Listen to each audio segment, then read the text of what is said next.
কারণে 1996 সালে যখন আওয়ামী লীগ ক্ষমতায় গিয়েছিল তখনই কিন্তু একটা আইন পাস করেছিল।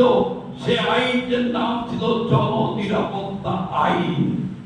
এই আইনে আমি মুসা সাহেব, ইকবাল সাহেব এনারা কিন্তু 6 মাস জেল কাটিয়েছিলাম, নন বেলেবল সেকশন ছিল। তারপরে কিন্তু হাইকোর্টের থেকে বিল পাস হয়েছিল এবং জামিন হয়েছিল। এই আসাদুজ্জামান বিট্টু আমার অনেক বয়সের ছোট ছাত্র ছিল, ও তখন কিন্তু ওই কেসের আসামি হয়েছিল। এখন এই ঘটনাটা হলো কি, এটা কিন্তু আওয়ামী লীগের চরিত্র। শেখ হাসিনা এমন একজন ব্যক্তি, এমন একজন মহিলা, মহিলারা সব সময় মাতৃ স্নেহ মহিলাদের ভিতর থাকে।